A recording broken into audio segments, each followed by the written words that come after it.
శాంతి సమాధానము ద్వారా ప్రభువు మన కొరకు సిద్ధపరిచిన ఆశీర్వాదాలు అనేకములు. ఈ సమాధానాన్ని కొన్నిటితో మనకు జోడించి ఇచ్చినాడు. అవి లేకుండా మనము సమాధాన పరిపూర్ణతలోనికి రాలేము. ఒక 5 విషయాలు కొత్త నిబంధన ఆధారం చేసుకొని అవి చూడటానికి మనం ప్రయత్నం చేస్తాం.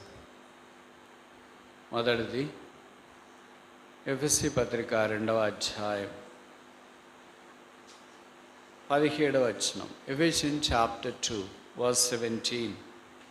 ఎఫెసీ పత్రిక 2వ అధ్యాయం 17వ వచనం. మరియు ఆయన వచ్చి దూరస్థులైన మీకును సమీపస్థులైన వారికి సమాధాన సువార్త ప్రకటించెను. సమాధాన సువార్త, the gospel of peace. This is the first blessing of the peace. సమాధానం యొక్క ఆశీర్వాదము. ఆయన మనకు సమాధాన సువార్త తీసుకొని వచ్చినాడు. ఈ శుభవర్తమానము ఆయనే మనకు ప్రకటించినాడు. ఆయన ప్రకటన ద్వారా సమాధానం యొక్క ఆశీర్వాదంలోనికి మనం తీసుకురాబడే అవకాశం కలిగింది. ఈ సమాధానము 2 విషయాలు జ్ఞాపం చేస్తుందని ఇంతకుముందు మనకు తెలియపరచబడింది. మొదటిది పీస్ విత్ గాడ్, దేవునితో సమాధానం. ఇట్స్ అ వర్టికల్ పీస్, నిటారుగా దేవునితో మనకు సమాధానం ఉందే. రెండవది హారిజాంటల్ పీస్, దేవుని ప్రజలతో సమాంతరమైన సమాధానం. ఈ 2 ఊహారేఖలు మనం పొడిగించినప్పుడు సిలువ మనకు కనిపిస్తుంది. కనుక సిలువ ద్వారా సమాధానము, అదే సిలువ సువార్తని జ్ఞాపం చేయబడింది. ఎఫెసీ పత్రికలో గ్రీసు దేశస్థులు అనగా యూదులైన వారు, యూదేతరులు, అన్యులు అనే సాంప్రదాయం కనిపిస్తూ వచ్చేది. వారు ఉభయుల మధ్య పెద్ద గోడ, గ్రేట్ వాల్ ఆఫ్ చైనా అని ఉంటుంది కదా, చైనాకి సరిహద్దుగా గొప్ప కట్టడం ఉంటుంది. అలాగే జర్మనీకి కూడా ఇంతకుముందు ఈస్ట్ వెస్ట్ జర్మనీ అనే మధ్యలో ఒక గోడ ఉండేది బెర్లిన్లో. అదొక్కసారి బద్దలు కొట్టబడి ఏకముగా చేయబడే పరిస్థితి వచ్చినప్పుడు గోడకు అవతలున్న వాళ్ళు, గోడకు యువతలున్న వాళ్ళు గోడ బద్దలు కొట్టిన తర్వాత బుల్డోజర్స్ తెచ్చి అవి దగ్గర చేరి చాలా సంతోషభరితులై టపాసులు పేల్చుకొని ఒకరికొకరు సంతోషాన్ని వ్యక్తపరుచుకున్నారు. అలాగే మనకు కూడా రకరకాల గోడలు, కులం అనే గోడ, ప్రాంతం అనే గోడ, భాష అనే గోడ, వ్యక్తులనే గోడ, ఇవన్నింటినీ యేసుప్రభు యొక్క సమాధాన సువార్త పగలగొచ్చింది. అందుకని ఆ సువార్తలో ఆ శక్తి ఉంది. ఆ సువార్తను గురించి పౌలు కొరింథీయులకు రాస్తూ మొదటి పత్రిక 15వ అధ్యాయంలో అన్నాడు, నేను మీకు అప్పగించే ఉపదేశం ఏదనగా యేసుక్రీస్తు ప్రభువు వారు లేఖనం ప్రకారం చనిపోయి సమాధి చేయబడి లేఖనం ప్రకారం తిరిగి 3వ దినాన్ని లేచినాడు. ఇదే సమాధాన సువార్త. అనేక సందర్భాల్లో మనం బయటికి సువార్త కొరకు వెళ్ళినప్పుడు లేదా ఇతరులతో మనం సువార్త మాట్లాడుతున్నప్పుడు ఇది తప్ప అన్నీ ప్రకటిస్తూ ఉంటాం, రకరకాలుగా వాదనలకు దిగుతుంటాం. కనుక సువార్త యేసుప్రభు యొక్క మానము, భూస్థాపన, పునరుత్థానం. If the gospel is not loaded with this 3-fold virtue of Christ, it is no gospel at all. ఈ 3 విషయాలతో సువార్త నింపబడకుండా ఉంటే అది సువార్త కాదు. మనం ఎంత చక్కగా మాట్లాడినా, వాళ్ళు ఎంత ఒప్పించడానికి మనం ప్రయత్నం చేసినా, యేసుప్రభు యొక్క ప్రేమను గురించి ప్రకటించడానికి మనం పూనుకున్నా, if there is no death of Christ, no burial of Christ, no resurrection of Christ, it's no gospel at all. Yesuprabhu యొక్క మానవ భూస్థాపన, పునరుత్థానములు సువార్త యొక్క గుండె. దాని గురించి మనం ప్రకటించాలని బోధించబడుతూ ఉన్నాం. అందుకే పేతురు పెంతెకోస్తు పండగ దినాన అపోస్తలుల కార్యాలు 2వ అధ్యాయంలో మీరు సిలువ వేసిన ఈ యేసునే దేవుడు క్రీస్తుగాను ప్రభువుగాను నియమించిన దానికి మేము సాక్షి. ఈ యేసును దేవుడు లేపాను. That is the gospel of Christ. Kristu యొక్క సువార్త అది. ఆ సువార్త మనకు కూడా ప్రకటించబడినప్పుడు సువార్త యందు విశ్వాసం ఉంచి రక్షణ పొంది సంఘములోనికి మనం తీసుకురాబడ్డాం. యేసుప్రభు యొక్క రక్తం ద్వారా కడగబడిన వారముగా చేయబడ్డాం. ఇంకా ఈ సువార్తకు విధేయత చూపించకుండా అవిధేయులై ఉంటే ఈ మధ్యాహ్నం మరలా మేము జ్ఞాపకం చేస్తున్నాం, ప్రభువైన యేసునందు విశ్వాసం ఉంచండి. ఆయన ఈ సమాధానకరమైన సువార్తను మనకు అందించుట కొరకే సమాధాన అధిపతిగా సమాధానకర్తగా ఈ భూమి మీదకి దిగి వచ్చినాడు. మన పాపములకు శాంతికరమై ఉన్నాడు. పాప క్షమాపణ ఇచ్చేది ఒక్కడే, పేరు యేసు ప్రభువు. జీవితాన్ని మార్చేది ఒక్కడే, పేరు యేసు ప్రభువు. సమాధానం ఇచ్చేది ఒక్కడే, పేరు యేసు ప్రభువు. పాపాలు క్షమించేది ఒక్కడే, పేరు యేసు ప్రభువు. పరలోకంలో ప్రవేశపెట్టేది ఒక్కడే, పేరు యేసు ప్రభువు. జయ జీవితం ఇచ్చేది ఒక్కడే, పేరు యేసు ప్రభువు. పడిపోయిన వారిని ఉద్ధరించేవాడు ఒక్కడే, పేరు యేసుక్రీస్తు ప్రభువారు. యేసుక్రీస్తు ప్రభువు యొక్క నామములో ఉన్న శక్తిని బట్టి ఆ సమాధాన సువార్త మన కొరకు ప్రకటించబడింది. ఇప్పుడు ఆయన విశ్వాసం ఉంచిన వారందరూ ఈ సువార్తనే చేతబట్టుకొని బయలుదేరుతున్నారు. అందుకే ఎఫెసీకి రాస్తూ 6వ అధ్యాయంలో అపోస్తలుడైన పౌలు ఇలాగన్నాడు, సువార్త వలనైన సిద్ధ మనసను జోడును. అనేకసార్లు జోడు లేకుండా తిరుగుతుంటా, అంటే చెప్పలు లేకుండా తిరిగితే కాళ్ళకి ఎలాగ హాని కలుగుతుందో నాకంటే మీకు బాగా తెలుసు. ముఖ్యంగా చలికాలం, ఎండాకాలం కూడా అంతే, వేసవికాలం కూడా అంతే. చలికాలం అయితే ముళ్ళు గుచ్చుకుని నొప్పులు పుట్టడానికి అవకాశం ఉంటుంది. వేసవికాలం అయితే ఎండకు కాళ్ళగా ఆయటానికి అవకాశం ఉంటుంది. ఎలాగైనా సరే, ఏ కాలంలోనైనా సరే, వర్షకాలమైనా చలికాలమైనా వేసవికాలమైనా ఏ కాలంలోనైనా సరే కాళ్ళకు చెప్పులు అనేది ఎంత ప్రాముఖ్యమో విశ్వాసకి యేసుప్రభు యొక్క సువార్త ప్రకటించడం కూడా అంతే ప్రాముఖ్యం. కానీ విషాదకరమైన సంగతి ఏంటంటే చాలామంది నోర్లు మూతబడ్డాయి, వాళ్ళు ప్రకటించడం మానేశారు. ప్రకటించడం అంటే బయటికి వెళ్ళి మైకి పెట్టి చెప్పండి అని చెప్పట్లేదు. దేవుడు మనకి ఇచ్చిన అవకాశాలు మనం సద్వినియోగం చేసుకోవడంలో నిష్ఫలం అయిపోయినాం. ఆ ప్యాషన్, ఆ తృష్ణ, ఆ వాంఛ, ఆ కోరిక ఎప్పుడో అంతరించిపోయినట్టుగా కనిపిస్తుంది. ఏ వ్యక్తి మాట్లాడినా వేరే విషయాలు మాట్లాడడానికి మనం ప్రయత్నం చేస్తాం, కానీ ఆ వ్యక్తికి యేసుప్రభుని గురించి పరిచయం చేయడం చాలా అర్థంటే తప్పు కాదేమో. There is no greater mission than the mission of presenting Christ to others. Presenting Christ to the Christless is the greatest mission. క్రీస్తుని ఎరగని వారికి క్రీస్తుని మనం పరిచయం చేయడము గొప్ప భాగ్యం. అలాంటి వ్యక్తి ఒక్కరు రక్షణ పొందినా పరలోక రాజ్యంలో దేవునికి ఎదుట వారు కనిపించినప్పుడు మనకు కలిగే సంతోషం అపారం. వారే మన అతిశయం, వారే మన కిరీటం, వారే మన భాగ్యం. అలాంటి దాని కొరకు మనం ప్రయాసపడుతున్నామా అని కాదు. ఇక్కడ ప్రయాసపడటానికి హేతు ఏంటంటే దేవుని ప్రేమ మనల్ని వెతికి పట్టి పాపాలు క్షమించి సమాధానంలోనికి తీసుకొని వచ్చింది కనుక అదే బాధలో ఉన్న వారికి మనము యేసును పరిచయం చేస్తున్నాం. చూడండి, మనకి ఏదైనా ఒక రోగం వచ్చింది అనుకోండి, ఒక డాక్టర్ ఒక రకమైన మాత్రలు మనం వాడడం బాగైంది. అలాంటి రోగం కలిగిన వారు మనకి ఎక్కడో ఒకసారి తారసపడ్డారు, మన కాలేజీలోనో క్లాసులోనో బస్సులోనో ప్రయాణంలోనో ఎక్కడో. వాళ్ళకి మనం నోరు కట్టేసినా కూడా చెప్పకుండా ఉండము. వాళ్ళకి మనం చెప్తానే ఉంటాం, ఇలాగ మాకు కూడా జ్వరం వచ్చిందండి, మేము కూడా పలానా డాక్టర్ దగ్గరికి వెళ్ళాం, పలానా మాత్రలు వేసుకున్నాం, దెబ్బకి సెట్ అయింది అనుకోండి, మీరు కూడా ట్రై చేయండి అని చెప్తాం వాళ్ళకి. అయ్యో అలాగా ఎక్కడండి? ఇంకా వాళ్ళు వెంటనే కాంటాక్ట్ డీటెయిల్స్ తీసుకుంటారు. అంటే భౌతికమైన స్వస్థత కొరకు, భౌతికమైన ఆరోగ్యం కొరకు మనుషులు అంత ఆశ ఉంటే ఆధ్యాత్మికమైన పరలోక రాజ్యం కొరకు మనుషులు ఆశ లేకపోవడం విషాదం. అయితే ఆశ లేదని మనం చెప్పుకుని ఉండడము అధికమైన విషయం. అరే ప్రభు మనకు అనుగ్రహించే తరుణాలు వినియోగించుకోవడానికి ప్రయత్నం చేస్తాం. పాత సంవత్సరం అంతా గతించిపోయింది. ఇప్పుడైనా కొత్త సంవత్సరం ఊరికే పాట పాడతాం, కొత్త ఏడు మొదలు పెట్టానని. హృదయంలో మాత్రము, పెదవుల్లో మాత్రము వాక్యము యేసుప్రభు నిత్యులకు పరిచయం చేయడంలో మాత్రం ఇంక పాత ఏడే, కొత్త ఏడేం మొదలు పెట్టలేదు. కొత్త ఏడు మొదలు పెట్టినప్పుడు యేసుప్రభు నిత్యులకు పరిచయం చేయటానికి మనం పూనుకుంటాం. పౌలు అన్నాడు కదా, ఏ విధము చేతనైనాను యేసు నేను ఇతరులకు ప్రకటించాలా. That should be our goal. అదే మన యొక్క గురి, ఆశయముగా ఉండాలని దేవుడు కోరుతున్నాడు. ఎన్ని అవకాశాలు మనం దుర్వినియోగం చేసినామో, ఇంక ఇలాగ చెప్తే కరెక్టా తప్ప? మనం సద్వినియోగం చేసిన అవకాశాల కంటే దుర్వినియోగం చేసిన అవకాశాలు ఎక్కువ తక్కువ? కరెక్ట్ చెప్పండి. నాలాంటి వాళ్ళు ఇక్కడ చాలామంది ఉన్నారే. సద్వినియోగం చేసుకున్న అవకాశాల కంటే దుర్వినియోగం చేసిన అవకాశాలు ఎక్కువ.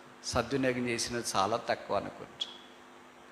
అందుకనే చతికిలు పడిపోయాం. సంఘానికి యేసుప్రభుని ఇతరులకు పరిచయం చేయడము ఆధిక్యత. అందుకనే పరమగీతములో సంఘాన్ని గురించిన వర్ణనిస్తూ పరమగీతం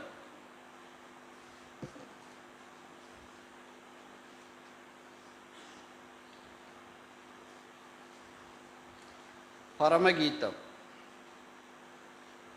7వ అధ్యాయం 1వ వచనం.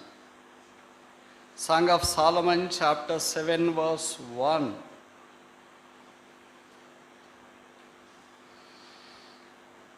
రాజకుమార పుత్రిక, నీ పాదరక్షలతో నీవెంత అందముగా నడుచుచున్నావు.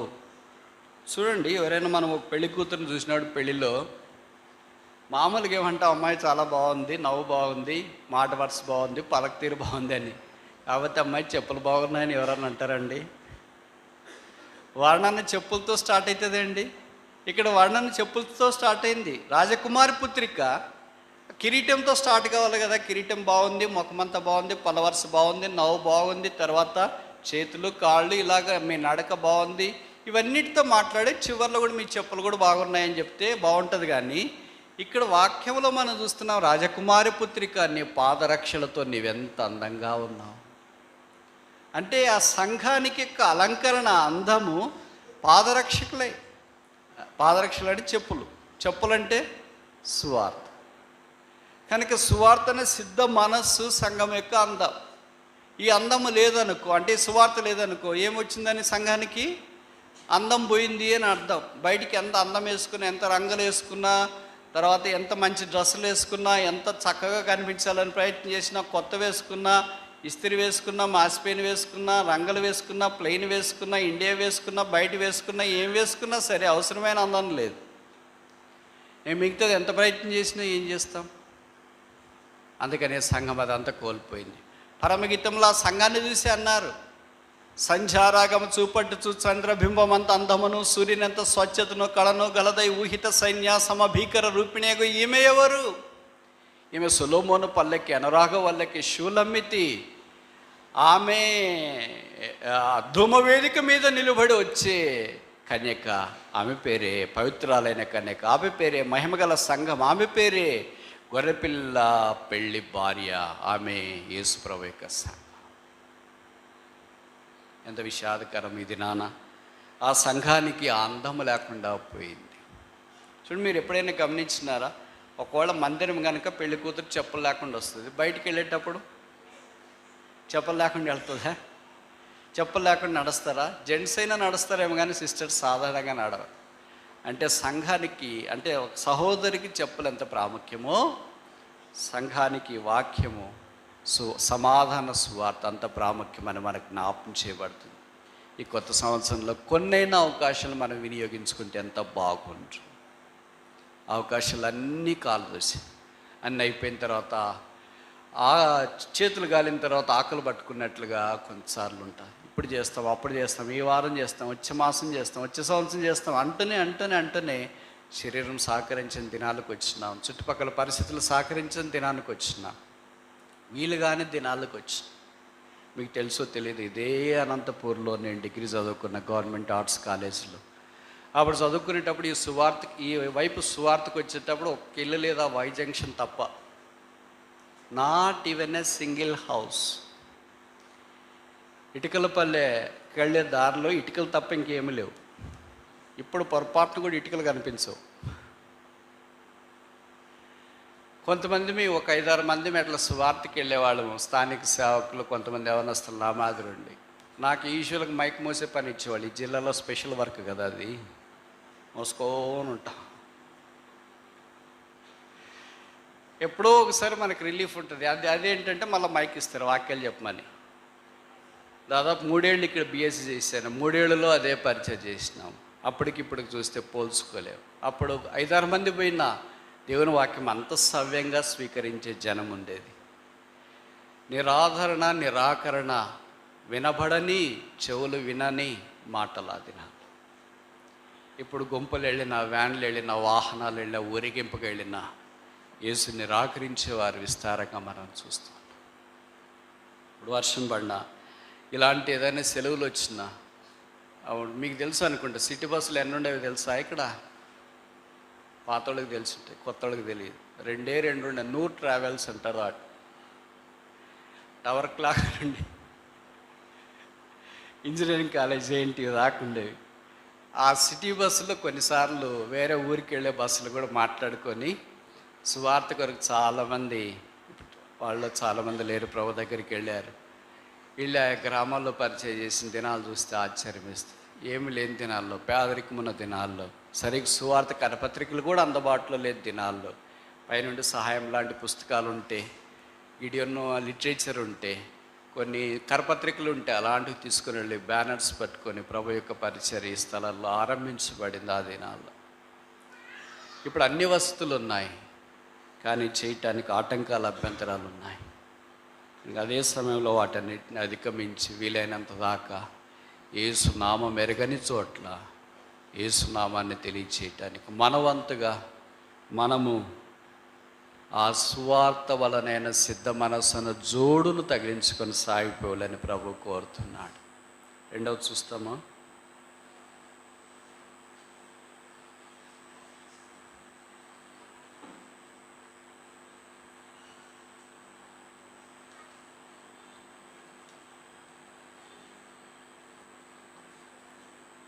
మొదటిది సమాధాన సువార్త అని చూచినాము. ఇప్పుడు సమాధాన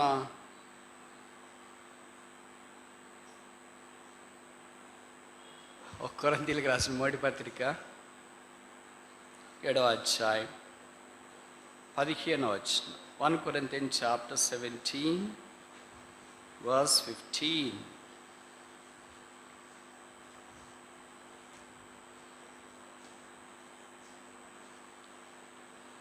కొరింథీయులకు రాసిన మొదటి పత్రిక 7వ అధ్యాయం 15వ వచనం. మధ్య భాగం చదువుతా. సమాధానముగా ఉండుటకు దేవుడు మనలను పిలిచి ఉన్నాడు. కాల్ ఫర్ పీస్, సమాధానము కొరకైన పిలుపు. ఒకవేళ నేను ఈ మాట చెప్తే తప్పు కాదనుకుంటా. ఇది కాంటెక్స్ట్ ఏమో భార్య భర్తల గురించి సందర్భము, కానీ మనం కూడా ఇది వాడుకుంటే తప్పేం కాదు. ప్రభువారు మనము కూడా సహోదరులుగా, సహోదరీలుగా, దేవుని సంఘముగా సమాధానం ఉండటానికి పిలువబడ్డాము. కనుక ప్రభు కార్యాభివృద్ధి యందు ఎప్పటికీ సమాధానము కలిగి ఉండాలి. ఈ సమాధానము లేకపోవటాన్ని బట్టి స్వేచ్ఛ, స్వాతంత్రము దేవుని ప్రజల మధ్యలో సన్నగిల్లుతుంది. కనుక ప్రధానికి చాలా ప్రాముఖ్యం కదా. ఆత్మీయమైన పరిచర్య జరిగేటప్పుడు దైవికమైన సమాధానము మనం కొనసాగించవలసిన వారమైన. We are called for the peace. సమాధానం కొరకే పిలువబడ్డా.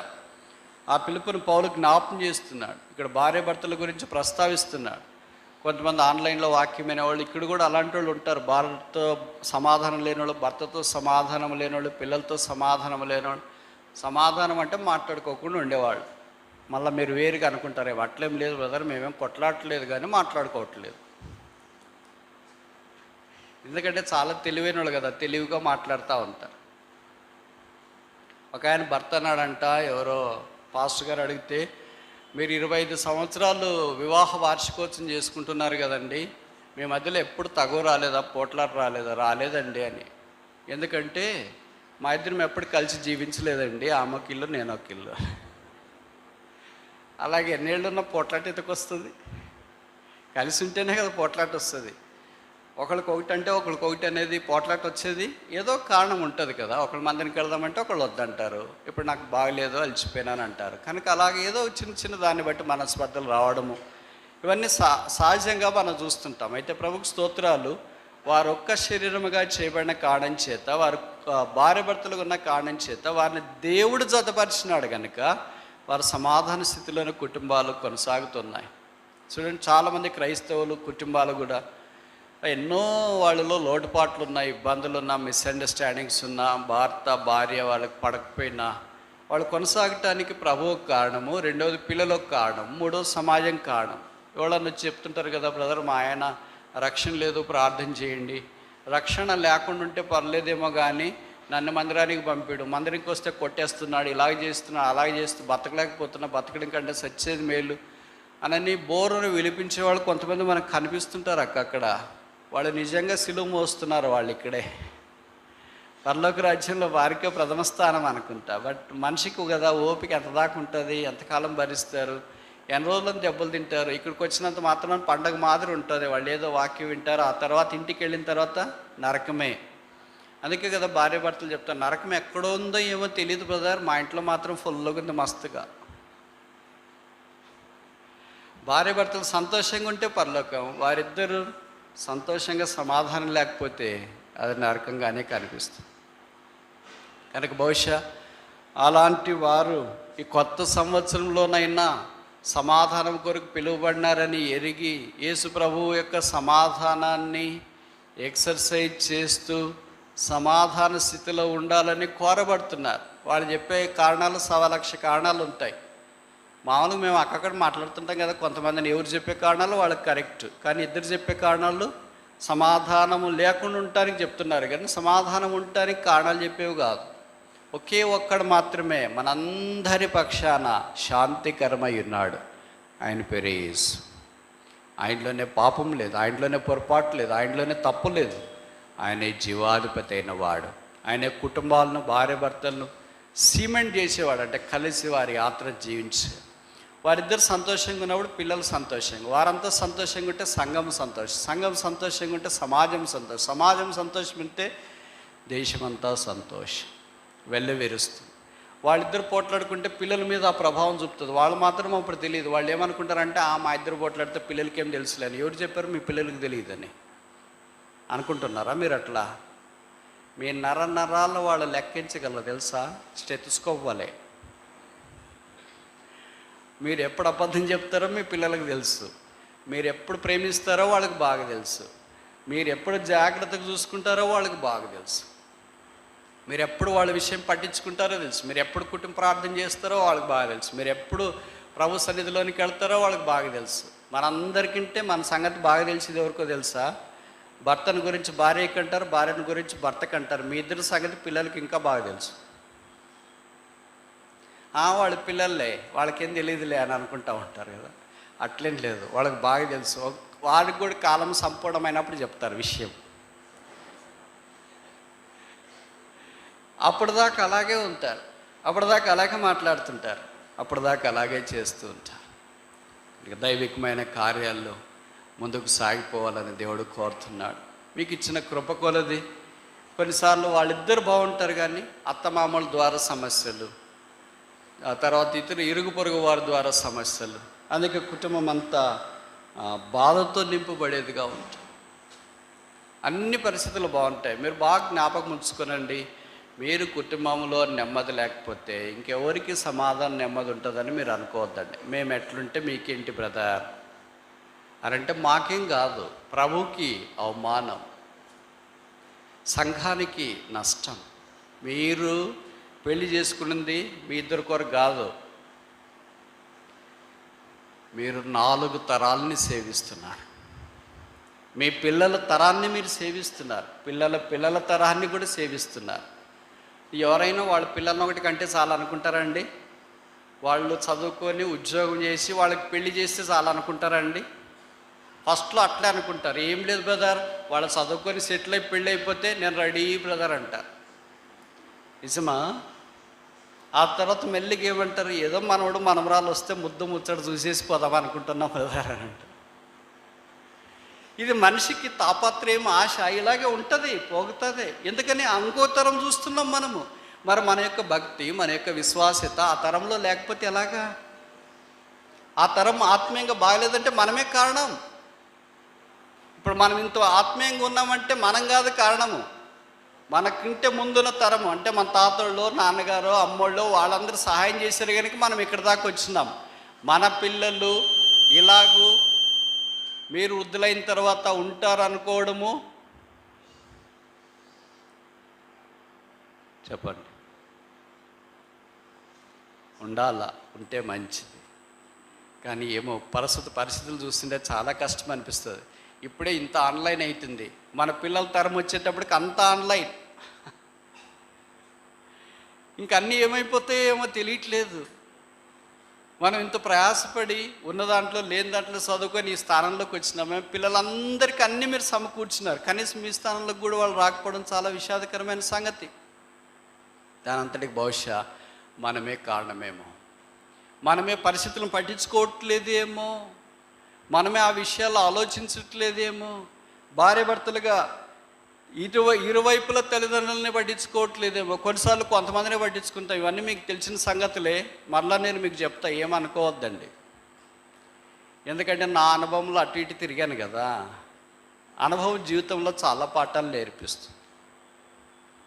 దాంట్లో ఒకటి ఏంటంటే, భార్య భర్తలు సంతోషంగా ఉన్నంత దాకా సంతోషంగా ఉంటారు. వాళ్ళిద్దరే ఉండరు కదా, ఆదమవ్వల మాదిరి ఉంటే బాగుండు.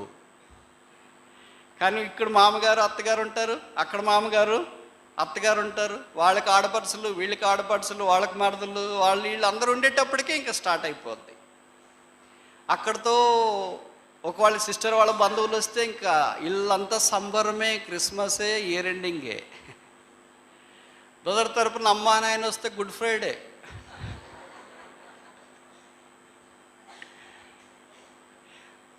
బహుశా ఒక దంపతులకు కొడుకు కోడలు, ఇద్దరు పిల్లలు హైదరాబాద్లో ఉన్నారు అనుకోండి. ఇక్కడ నుండి అమ్మగారు నాన్నగారు వృద్ధులైపోయినారు, వాళ్ళకి ఒకటే కొడుకు అనుకోండి. ఉత్తరం రాసినారు. ఉత్తరాలు లేవు ఈ దినాల్లో. ఒకవేళ టెక్స్ట్, SMS, వాట్సాప్ పెట్టారు. ఇక్కడ చలికాలం సెలవులు, సంక్రాంతి సెలవులు, అక్కడికి వచ్చి పిల్లల్ని చూడాలని మనసు పెరుగుతుంది, వచ్చేయమా అని రాశారు. 9 నెలలు మోసి కన్నా కొడుకుని ఏం అడగాల, పర్మిషన్ అడగాల, నేను రావాలా వద్దా అని. వాస్తవం కాదంటారా ఇది? చెప్పమనండి, ఏ బ్రదర్నైనా చెప్పమనండి ధైర్యంతో. ఏ కొడుకు దగ్గరికైనా, ఏ కూతురు దగ్గరికైనా పర్మిషన్ అడగకుండా నేను వెళ్ళగలనని చెప్పమనండి ఎవరినైనా. డైరెక్ట్గా నాలాంటి పదాలు వాడకపోవచ్చు, ఇండైరెక్ట్గా వాడతారు. ఏంటమ్మా మేము రావాలనుకుంటున్నాం, ఉంటున్నారు కదా మీరు అంటే పర్మిషన్ ఇవ్వండి అని అర్థం కదా. అంత పరితాపమైన దినాల్లో వచ్చినాం. అది మెసేజ్ బ్రదర్ చదువుకున్న తర్వాత ఇంటికి వెళ్ళి భార్య, మా నాయన అమ్మ ఈ సంక్రాంతి సెలవులు ఉన్నాయి కదా రావాలనుకుంటున్నారంట అని. ఆమె మంచి మూడున్నప్పుడు చెప్తే ఏం చెప్తుంది, ఇప్పుడు చలికాలం కదండి, హైదరాబాద్లో చలి అదిరిపోతుంది, ఆడొచ్చి ఉంటారు వాళ్ళు ముసలోళ్ళు, వేసవికాలం రమ్మని చెప్పలే. ఆవిడ చెప్పి ఇప్పుడు చలికాలంలో మీరు చలికి ఉండలేరు, అనంతపురంలోనైతే వేడిగా ఉంటుంది, మీరు వేసవికాలం వస్తారులేండి అని చెప్తారు. వాళ్ళు కన్నారు కనుక నమ్ముతారు వీళ్ళు. తర్వాత వేసవికాలం వచ్చింది. ఏంట్రా వేసవికాలం వచ్చింది, అనంతపూర్లో ఎండలు భరించలేకపోతున్నాం, మాకు ఏసీ కూడా లేకపోయింది, అక్కడికి రామా అని భర్తను అడుగుతాడు. ఏంటమ్మా వేసవికాలం వచ్చింది కదా, అప్పుడే వేసవికాలంలో రమ్మని చెప్పావు కదా, మరి వస్తామని వాళ్ళు అన్నారు అని అంటే, అబ్బో ఈ ఎండలు ఎక్కడ భరిస్తారండి, అనంతపురం వల్ల భరించవచ్చు కానీ ఇది అస్సలు భరించలేము, ఉండేది మనకు కూడా చాలా కష్టంగా, నీళ్ళు ఇక్కడ రావట్లేదు, వారం కోసారి వస్తాయని చెప్పండి. అక్కడ తపోవనంలోనైతే కాలువబోతుంది కనుక ఎలాగైనా బతకొచ్చు, కానీ ఇక్కడ ఎలాగ బతకడానికి కుదురుతుంది కనుక వర్షకాలంలో రమ్మని చెప్పండి. చలికాలం పోయింది, వేసవికాలం పోయింది, వర్షకాలం పడతా ఉంది. వర్షం పడుతుంది కదరా, వాతావరణం అంతా చల్లబడి ఉంటుంది, పిల్లల్ని చూడాలని మనసు పెరుగుతుందిరా, వచ్చి చూసేసి వస్తాము అని. కొడుకేమో ఈ చదివి ఆయనకి మనసు పెరుగుతుంటుంది, ఇక్కడ నాయనకి చెప్పలేడు, అక్కడ భార్యకి చెప్పలేడు. గట్టిగా మాట్లాడితే సంసారం ఆగమైపోతుంది, తెలంగాణ భాష. మెల్లగా మాట్లాడితేనేమో నాన్న అమ్మగా న్యాయం చేయలేకపోతున్నామనే కడుపు కోత మిగిలిపోతుంది. దైవమా ఇది ఏం పరీక్ష. కొంతమంది అన్నారు, బ్రదర్ పెళ్లి చేసుకుని ఎంత పొరపాటు చేశాను బ్రదర్. సరే ఇప్పుడు వర్షాకాలం చెప్పింది, ఏంటమ్మాయి వర్షాకాలం కదా వస్తామన్నారు. అయ్యో హైదరాబాద్లో వర్షాలంటే వాళ్ళకి తెలియట్లేదు ఏంటండి, వారం వారం కొండపోత కురుస్తుంది, మనం కూడా బయటికి పోలేక సెలవులు ఇచ్చేస్తున్నారు కదా, ఆఫీసులు కూడా లోపలే ఉండిపోతున్నాయి, ఇంట్లో కూడా సగం మోకాళ్ళ దాకా నీళ్ళు వచ్చేస్తున్నాయి, ఎక్కడ కూర్చుంటారు వాళ్ళు వస్తే. కనుక వర్షాకాలం అయిపోయిన తర్వాత ఇయర్ ఎండింగ్కి రమ్మని చెప్పలే. ఇలాగ చక్రం తిరుగుతుంది, తిరిగి తిరిగి తిరిగి వాళ్ళకి ప్రయాణం చేయటానికి శరీరం సహకరించిన దినాలు వస్తాయి. అప్పుడు రాస్తారు, ఏమిరా పడక మీద ఉన్నాము, రాలేకపోయాము, మీరే ఎప్పుడైనా సెలవులకు రాకపోయారా అప్పుడు కొడుకు చెప్తాడు, రావాలని ఉందమ్మా మాకు కూడా, కానీ రాలేకపోతున్నాము, చాలా బిజీగా ఉన్నాం. తల్లిదండ్రులు చూడలేని బిజీ ఎందుకండి? ఎవరి కొరకండి? మనం కావాలనుకునే వాళ్ళు దొరకకపోవచ్చు. వాళ్ళు ఉన్నప్పుడే అవకాశం ప్రభు మనకి ఇచ్చిన అవకాశం నిరుత్సాహపరచుకో. If you are busy, have a no time for you. మీ తల్లిదండ్రులకు సమయము వెచ్చించలేనంత బిజీగా ఉంటే బహుశా నీ రక్షణ విషయం సందేహం కాదంటారా? అదొక ఊరు. ఆ ఊర్లో భార్యాభర్తలు ఇద్దరు ఉన్నారు. వారికి దేవుడికి పిల్లలు ఇచ్చినాడు. వారికి వివాహాలు అయినాయి. వాళ్ళు ఆయా స్థలాల్లో చెదిరిపోయి సెటిల్ అయిపోయారు. ఇలాగేదో ఈస్టర్ లేదా క్రిస్మస్ లాంటి పండుగ వచ్చినప్పుడు కొడుకు అమ్మ నాన్నని చుట్టానికి వచ్చినాడంట. వచ్చి అమ్మతో అన్నాడంట, మమ్మీ నువ్వు నన్ను కని ఇంత దాకా పెంచున్నావు, నేను నీకు గిఫ్ట్ తీసుకురావాలనుకుంటున్నానే, ఏం తీసుకురమ్మంటావు అని. నువ్వేం నాకు గిఫ్ట్ కదరా, ఇంకా నువ్వేం నాకు గిఫ్ట్ తెస్తావు అని తల్లి ప్రేమలకు పోసింది. లేదా మా మంచి చీర తెస్తాను తీసుకోమ్మా అని. వద్దులేరా మరి నువ్వేం చెప్తే చేస్తానమ్మా. ఏం లేదురా, ఒకరోజు రాత్రి నా దగ్గరే పడుకోవాలి. ఓ అంతేనా, అదేమి తేలికే కదా అని అనుకున్నాడు. సరే రాత్రి పడుకున్నాడు. వాళ్ళ అమ్మ ఒక మంచం మీద, వాళ్ళ నాన్నగారు ఒక మంచం మీద పడుకున్నాడు. మధ్యలో మనవాడు కూడా కింద చాపేసుకొని పడుకున్నాడు. కొద్దిసేపు మధ్యరాత్రి అయిపోయిన తర్వాత వాళ్ళ అమ్మ అనేది, రే నాకు వాష్రూమ్ వెళ్ళాలి రా అనింది. సరే వాష్రూమ్కి తీసుకెళ్ళాడు. వాష్రూమ్ అమ్మ బాత్రూమ్కి వెళ్ళి వచ్చిన తర్వాత పడుకోబెట్టి మళ్ళీ అలా నిద్రపోదామంటే వాళ్ళ నాయన లేచి, రే నేను కూడా వాష్రూమ్ వెళ్ళాలనుకుంటున్నాను రా అని. వాళ్ళ నాన్న కూడా బాత్రూమ్కి తీసుకెళ్ళాడు. మళ్ళీ వాళ్ళ అమ్మ నాకు నీళ్ళు దప్పికేస్తున్నాయి రా అన్నాడు. నీళ్ళు తెచ్చి ఇచ్చినాడు. వాళ్ళ అమ్మ నీళ్ళు దాకా పడుకుంటాడు. వాళ్ళ నాన్న అన్నాడు, నాకు కూడా నీళ్ళు దప్పికేస్తున్నాయి రా అన్నాడు. మార్చి వాళ్ళ అక్కని చెప్పేది ఒక రాత్రి పిల్లలకి నిద్ర పట్టలే. సరే మొదటి రాత్రి కదా ఇలాగే ఉంటుందా అనుకున్నాడు. రెండవ రాత్రి కూడా వాళ్ళతోనే ఉండమని చెప్పారు. రెండవ రాత్రి పడుకుంటే మధ్యరాత్రి నుండి ఇంక వాళ్ళు మాట్లాడడం ఆరంభించినారంటే ఆ పని ఈ పని, వాష్రూమ్, నీళ్లు, గాలి ఆడట్లేదు, ఫ్యాన్ పెంచు, ఫ్యాన్ తగ్గించు, లైట్ ఆఫ్ చేయకు, ఇవన్నీ మీకు తెలుసు కదా. పెద్ద వయసులో చేస్తాం, ఒకటి చేస్తే ఇంకోటి చేయమంట, అది చేసి ఇది చేయమంట. అప్పుడు మూడో రోజు ఉదయం, మమ్మీ నేను ఊరెళ్ళొస్తాను అన్నాడట. ఏంట్రా మా దగ్గర ఉంటానని చెప్పేసావు, గిఫ్ట్ ఇస్తానన్నావు కదా. మరి గిఫ్ట్ చీర వద్దని చెప్పావు కదా, నువ్వే మా దగ్గర ఉంటే చాలా, అదే 2-3 రోజులైనా, 2 రోజులకే నువ్వు అలసిపోయావేంటి అని అంటే, అమ్మా ఇంకా నన్ను ఎంత విసిగిస్తారు నువ్వు నాన్న కలిసి, 2 రోజులు నాకు నిద్ర లేకుండా చేశారు. అప్పుడు తల్లి తండ్రి కొడుకు సమక్షంలో ఇలాగన్నారంట, నువ్వు మా కడుపులో పుట్టింది మొదలుకొని నిద్ర లేకుండా వాంతులు చేసుకున్నాము.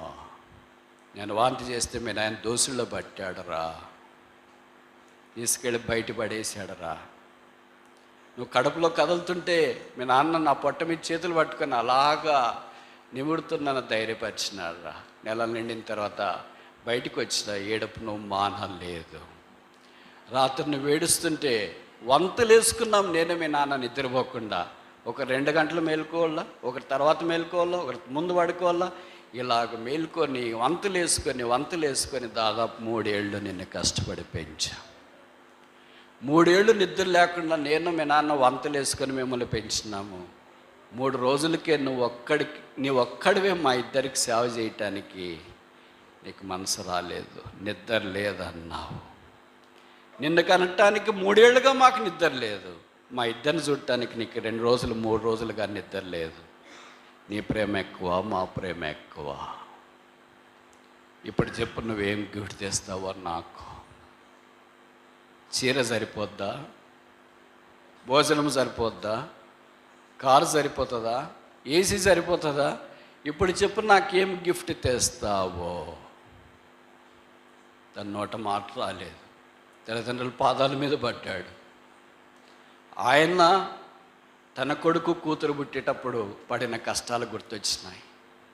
ఆయన భార్య నిద్ర లేకుండా ఆ పిల్లల ఏడ్పును భరించి వాళ్ళని లాలించి ఇంట్లో ఏడుస్తుంటే బయటికి తీసుకెళ్ళి, బయట ఏడుస్తుంటే ఇంట్లోకి తెచ్చి పడుకోబెడితే, ఏడుస్తుంటే లేపితే ఏడుస్తుంటే పడుకోబెట్టి ఎన్ని యాతనలు పడ్డారో అర్థమైపోయింది. అమ్మా, నన్ను క్షమించు, నువ్వే నాకు గిఫ్ట్, ఇంతకంటే నేనేమి నీకు గిఫ్ట్ ఇవ్వలేను, నన్ను క్షమించు. ఇలా పెంచి పోషించిన తల్లిదండ్రులను పట్టించుకొని కొత్త తరం ఎప్పుడు వచ్చింది? వాళ్ళ ఫోన్లలో బిజీ అయిపోయారు, వాళ్ళ కుటుంబాలు ఉద్యోగాలతో బిజీ అయిపోయారు, వాళ్ళకున్న పరిస్థితులతో బిజీ అయిపోయారు. ఇదే మాట మీ అమ్మ నాన్న అనుకునింటే, మీ నాయన చెప్పినాడు అనుకో, అమ్మాయి నువ్వు గర్భవతిని తెలిసిన సంవత్సరము మనకు అవసరం లేదులే, మనం బిజీగా ఉన్నాం, కట్ చేయి. ఇది నన్ను ఊహించుకోలేవు. మీ అమ్మ కూడా మీ నాయనతో అదే అనింది అనుకోండి, నాకు గర్భం వచ్చిందండి, మొదటి నెల దాటిపోయింది, నేను కట్ చేస్తా, భరించలేను అని అంటే, ఇది నన్ను మనం ఇక్కడే ఉన్నాం. అల్లారు ముద్దుగా తల్లిదండ్రులు వారి ప్రాణము కంటే తీపిగా మనల్ని 9 నెలలు మోసి ప్రసవేదన పడి ఏడ్చి భూమి మీదకి తీసుకొని వచ్చినారు. నీ 1, 2 వారికి అసహ్యం కాలేదా? నీ ఏడ్పు వారి ప్రేమకు అడ్డు రాలేదు. నీ మంకుపట్టు వారి కార్యానికి దూరం కాలేదు. సమాధానం కొరకు వారు పిలువబడినారు, నిన్ను పెంచి పెద్ద చేసి ఇంతదాకా చేసినారు. ఇది నాన్న నీకు అచ్చి రావట్లేదు వాళ్ళు. అందుకే చాలా క్రైస్తవ కుటుంబాలు ఆశీర్వదించబడట్లేదు. వాళ్ళు అనుకుంటారు, మేము వాక్యం తెలుసు కదా, వాక్యం చదువుతున్నాం, వాక్యం బోధిస్తున్నాం, అన్నీ ఉన్నాయి, ఎందుకు మాకు ఆశీర్వాదం లేదు, ఎందుకు మా పిల్లలు చదువుకోవట్లేదు, ఎందుకు మా పిల్లలకు ఉద్యోగాలు రావట్లేదు, ఎందుకు మా పిల్లలు సెటిల్ కావట్లేదు, ఎందుకు మా పిల్లలకు కాన్పు కావట్లేదు, ఎందుకు మా పిల్లలకు పలానా. చాలా కారణాలు ఉండొచ్చు. ఒక్క కారణం ఏంటంటే, మీరు మీ తల్లిదండ్రులను వారు మిమ్మల్ని చూసుకున్నట్లుగా చూసుకోవట్లో లోపము కలిగి ఉన్నారు. భవిష్యత్తు ఒక కారణమేమో.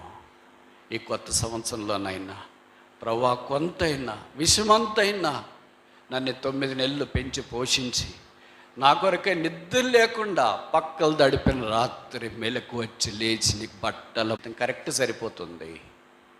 క్రీస్తు కొరకు జీవించాలనుకుంటే ఇప్పుడు జీవించే జీవితం సరిపోదు. పౌలు అన్నాడు,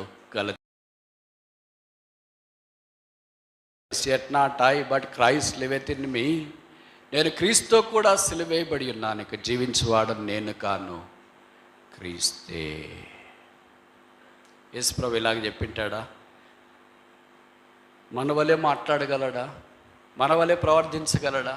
మన వలే కఠినంగా ఉండగలడా?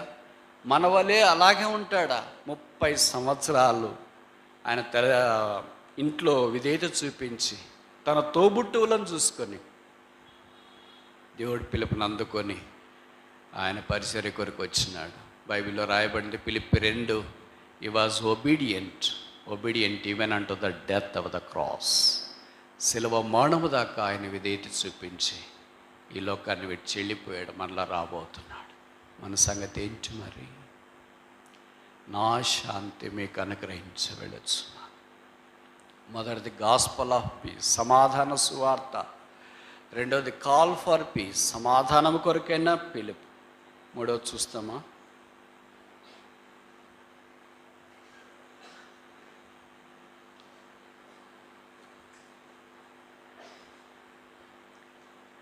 కొరింథీయులకు రాసిన 2వ పత్రిక 5వ అధ్యాయం. 2 Corinthians chapter 5 verse 18. కొరింథీయులకు రాసిన 2వ పత్రిక 5వ అధ్యాయం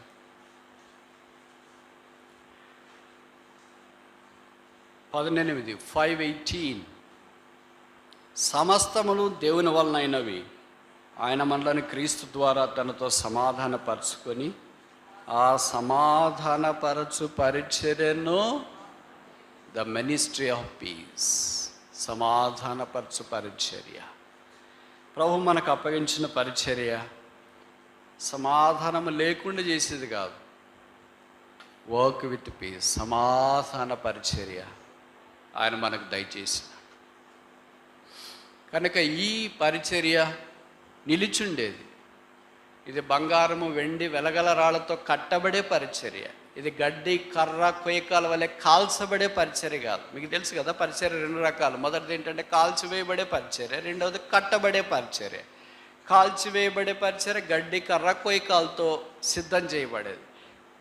తర్వాత నిలిచుండే పరిచర్య అయితే బంగారము వెండి వెలగల రాళ్ళు. చాలామంది దేవుని ప్రజలైన వారు ఈ దినాల్లో ఉన్న ట్రెండింగ్ యాటిట్యూడ్ ఏంటంటే, మనకెందుకు, మనం మందిరంకి వెళదాం, వాక్యం చెప్తే విందాం, మన దాన్ని మనం వచ్చేస్తాం, తిరిగి మందిరంకి వెళదాం, మనకేదో ప్రభు ఇచ్చిన కొలది కానుక అర్పిస్తాం, ఇంతే చాలు. యాక్టివ్గా ఉంటే మళ్ళీ సమస్యలు వస్తాయి. వాడు అనుకునే పాయింట్ ఒకవైపు నుండి కరెక్టే. యాక్టివ్గా ఉంటే సమస్యలు వస్తాయి, ఇన్వాల్వ్ అయితే సమస్యలు వస్తాయి. తర్వాత ఇంకా దేవుని పని పూనుకొని చేస్తే ఇంకా పోరాటం వస్తుంది, ఎదిరింపులు వస్తాయి. ఇవన్నీ ఎందుకు? ఏదో వచ్చినామా వెళ్ళినామా. అందుకే హిందీలో ఒక సామెత ఉంది కదా, ఆయారామ్ గాయారామ్ అని. వచ్చినామంటే వచ్చినాము, వెళ్ళినామంటే తెలియదు. చాలామంది క్రైస్తవులు బహుశా అలాగున్నారు.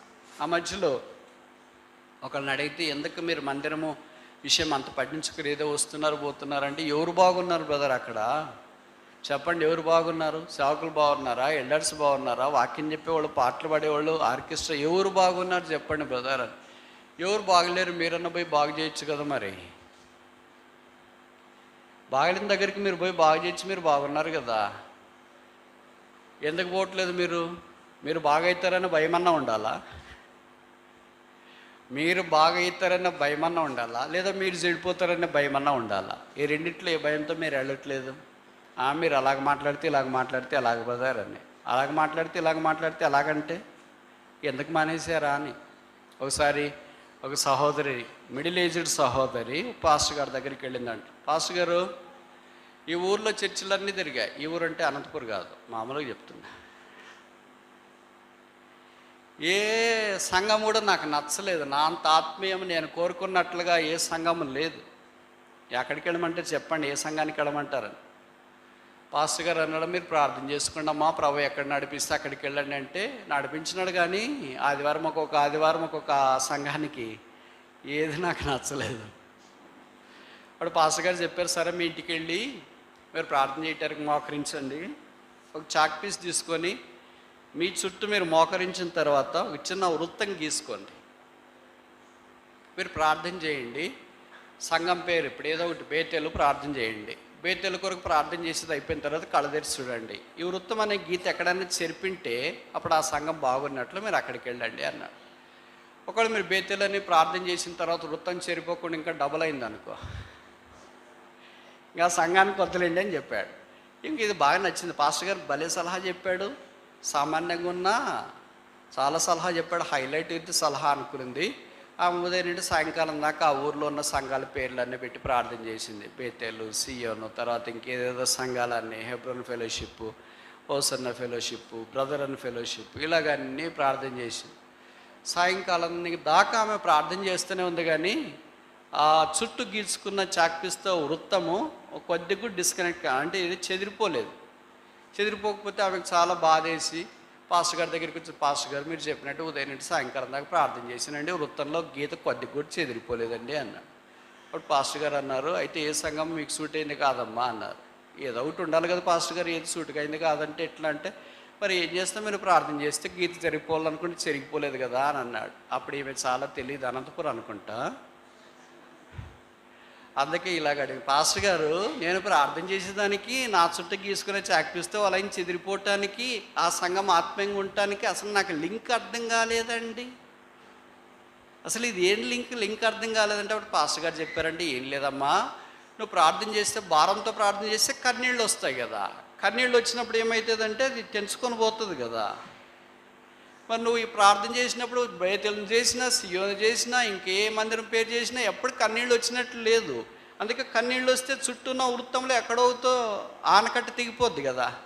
తెగిపోలేదంటే నీకు కన్నీళ్ళు రావట్లేదు, కనుక నువ్వు ఏ సంఘానికి సూటబుల్ కాదు, నువ్వు అక్కడే ఉండు చాక్పీస్ వృత్తంలో.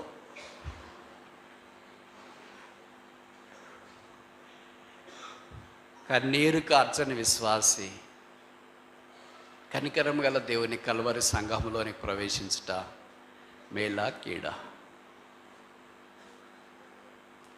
సమాధానపరచు పరిసర ప్రభు మనకు అనుగ్రహించినాడు. సమాధానం is possible, peace is possible with only pain. బాధ ద్వారా, కన్నీటి ద్వారా ఈ సమాధానం సాధ్యమవుతుంది. 4 చూసి ముగిస్తామా? పరిచయమైన లేఖన భాగం వైపు మన గమనం ఉంచడానికి ప్రయత్నం చేస్తాం. ఎఫ్ఎస్సి 4:1. ఎఫ్ఎస్సి 4:1. ఎఫ్ఎస్సి 4:1. కాబట్టి మీరు సమాధానమును బంధమును ఆత్మ కలిగించి ఐక్యమును కాపాడుకొనుటయందు శ్రద్ధ గలవారై ప్రేమతో ఒకరినొకడు నిందలు వేసుకోండి అని రాశారు, తిట్టుకోండి అని రాశారా? ఏనా అంతా ఉంటేనా మీది నాది?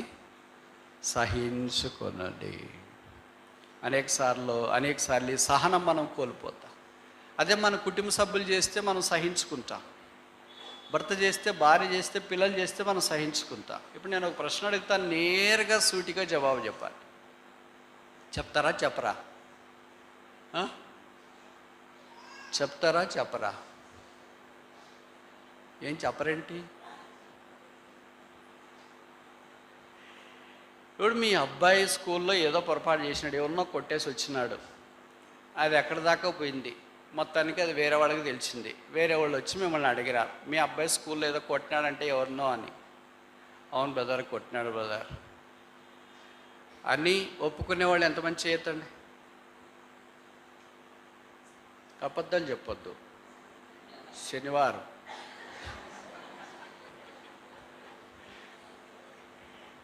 నేను చెప్పే ప్రశ్న మీకు అర్థం కావట్లేదు కదా? నా తెలుగు అర్థం కాదా? నిజమైన ఏ తల్లిదండ్రులు కూడా వాళ్ళ అమ్మాయి అబ్బాయి తప్పు చేసినాడంటే ఒప్పుకోరు. ఏం చేస్తారు? కవర్ చేస్తారు. 5G network. మావాడ బ్రదర్ నోట్లో మాటలే రావు, వాడు ఎటు కొడతాడండి, వాళ్ళు విచిత్రంగా చెప్పింది కానీ కాలేజీలో పోయి కొట్టేసాడంట. ఎలా కొడతారంటే, మా అమ్మాయి బ్రదర్ అసలు నోట్లో మాటలే రావు, వేరే వాళ్ళని ఎలాగ మాట్లాడుతుందండి, మా అబ్బాయికి మాటే రాదు కదా, వేరే వాళ్ళు కామెంట్ చేసిరండి, అలాగ చేస్తారండి. వాళ్ళు చెప్పడానికి కొద్దిగానే అర్థం ఉండాలి కదండి. నిజంగా చేసింటాడు, నిజంగా జరిగింటుంది, నిజంగా ఉంటుంది. కానీ నీ కొడుకు నీ కూతురు కనుక నువ్వేం చేస్తావు? కడుపులో దాచుకుంటావు. అదే వేరే వాళ్ళు ఏమి చేసిండారు అనుకో, అబ్బా వాళ్ళ అమ్మాయి అంట, మనకి ఎంత సంతోషమో, వాళ్ళ అబ్బాయి అంట కరెక్ట్ జరిగింది బ్రదర్, నేను అనుకునిందే జరిగింది, జరుగుతుంది అనుకున్నా. అంత సంతోషమా నీకు? సైతానికంటే ఎక్కువ సంతోషిస్తున్నావే. అయ్యో ఇలాగ అయిపోయారా, ఇంత నష్టం జరిగింది వాళ్ళ కుటుంబంలో, వాళ్ళు ఎట్లున్నారో పాపం, ఎట్లా చిక్కిపోయారో, కన్నీరు గారుస్తున్నారేమో, ఎంత బాధపడుతున్నారేమో, వాళ్ళ అబ్బాయి ఇలాగ, వాళ్ళ అమ్మాయి ఇలాగంట, వాళ్ళ ఆయన ఇలాగ, వాళ్ళ ఆవిడ ఇలాగంట. ప్రార్థన చేస్తే మనం మోకరించి ప్రార్థన చేస్తే ఎంత బాగుంటుంది. వాళ్ళు ఇలాగ అయిపోయారని సైతానికంటే ఎక్కువ సంతోషపడి, సైతానికంటే ముందే పోయి పక్కన వాళ్ళకి చెప్పేసి ఉంటారు. అక్క ఒక్క విషయం చెప్తాను, ఎవరికి చెప్పొద్దు, సరేనా? సరే అంటేనే చెప్తా. అది కూడా ఎందుకు చెప్తున్నానంటే, మాటలు ఎక్కడ నేర్చుకున్నారో, ఎవరు దేంటి పిచ్చినారో తెలియదు కానీ సరే అంటేనే చెప్తాను అక్క. ఎందుకు చెప్తున్నానో తెలుసా? మీరు ప్రార్థన చేస్తారని బాగా చైన్ ప్రేయర్లో, ఆన్లైన్లో, గ్రూప్ ప్రేయర్లు, దానికి కాదు చెప్పేది. దాన్ని గ్రూప్ ప్రేయర్లో చేసేకి వస్తుందా? ఆన్లైన్లో చేసేకి వస్తుందా? వస్తుందండి. మనం రహస్య ప్రార్థనలో చేసుకోవడమే కష్టమైపోతుంటే నాకు గ్రూప్ ప్రేయర్లో అలాగే చేసేకి వస్తుంది. ఫలానా వాళ్ళ ఆయన ఇట్లంట, ఆమె ఇట్లా కక్కేసావా? మీరు నేను ఈ ఉదాహరణలు చెప్తే ఏమనుకోవద్దండి, వాస్తవాలు చెప్తున్నా. ఎక్కడైనా కళ్యాణ మండపంలో బాగా పెళ్లి జరిగిన తర్వాత మంచి విందు ఏర్పాటు చేస్తారు. తినడానికి వచ్చిన పిల్లలకి పెద్దలకి అందరికీ ఒకటే ఐటమ్సే వడ్డిస్తారు, దాదాపు ఒకే క్వాంటిటీ వడ్డిస్తారు. పిల్లలు అంత తినలేరు కదా, ఆకలి తీసుకెళ్ళి బయట చెత్తబుట్టలో వేస్తారు. ఇప్పుడు కుక్కలు వస్తాయి దారెంబడి పోయేవి, ఫేమస్ కదా అనంతపూర్లో, స్ట్రే డాగ్స్. వాకింగ్కి పోతే అవే కనిపిస్తున్నాయి మనుషుల కంటే ఉదయాన. అవి వచ్చి మొత్తానికి తిన్నాయి, పోట్లాడుకుంటాయి. అది ఇది అయిపోయిన తర్వాత వాటినే చూస్తుంటాం మనం. అది ఇంకా అది కూడా కొద్దిగా అబ్జర్వ్ చేయాలి కదా. ఇక్కడ తొట్టి దగ్గర తిని ఇక్కడ పోట్లాడుకొని ఒక 100 మీటర్లు పోయిన తర్వాత అది వేరే కార్యక్రమంలో నిమగ్నమై ఉంటుంది. ఏం చేస్తుంటుంది? వాంతి చేసుకుంటుంది. చూసిన తర్వాత వాంతి చేసుకొని తలడిల్లిపోయి కింద పడి లేచి పని అంతా వాంతి అయిపోయిన తర్వాత ఎంత ఫ్రెష్గా తయారవుతుందో తెలుసా? అది చాలామంది విశ్వాసులు కూడా అది ఇది న్యూస్ అంతా చేసిన తర్వాత దాన్ని చికెన్ 65 తయారు చేసేసి అక్కడ ఇక్కడ అంతా వాంతి చేసేసి అప్పుడు ఫ్రెష్, ఇప్పుడు బాగుంది అక్క, ఫ్రెష్గా ఉంది, ప్రార్థన చేయండి.